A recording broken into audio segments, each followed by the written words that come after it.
Hello foodies, welcome to Tasty Chef Mom. நம்ம இப்போ பச்சைப்பயிறு தோசை எப்படி செய்கிறதுன்னு பார்க்கலாம். இதுக்கு பச்சைப்பயிறு 1 கப், பாசிப்பருப்பு 1 கப், கருப்பு கொண்டக்கடலை 1 கப், கருப்பு உளுந்து 1/2 கப், வெந்தயம் 1 ஸ்பூன் போட்டு இது 6 hours நல்லா ஊற வச்சுக்கலாம். இப்போ நல்லா ஊறிடுச்சு. இது ஒரு மிக்ஸி ஜாரில் போட்டு அரைச்சி எடுத்துடலாம்.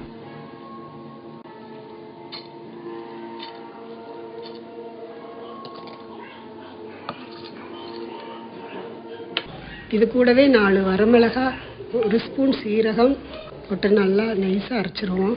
இப்போ நல்லா அரைச்சாச்சு. இதுக்கு தேவையான உப்பு போட்டு கலக்கிடலாம். தேவைப்பட்டால் நம்ம இட்லி மாவு, அரிசி மாவு 1 கரண்டி சேர்த்துக்கலாம்.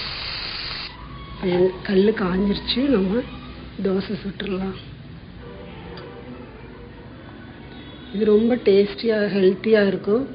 வெயிட் கெயின் பண்ணுறவங்களுக்கு, ஜிம்முக்கு போகிறவங்களுக்கெல்லாம் இது நல்ல ப்ரோட்டீன் நிறைஞ்ச தோசையாக இருக்கும். தோசை ரெடி ஆயிடுச்சு. இதுக்கு எந்த சட்னி வேணாலும் நம்ம யூஸ் பண்ணிக்கலாம். இந்த வீடியோ பிடிச்சிருந்ததுன்னா லைக் பண்ணுங்கள், சப்ஸ்கிரைப் பண்ணுங்கள், உங்கள் ஃப்ரெண்ட்ஸ்க்கெல்லாம் ஷேர் பண்ணுங்கள். தேங்க்யூ.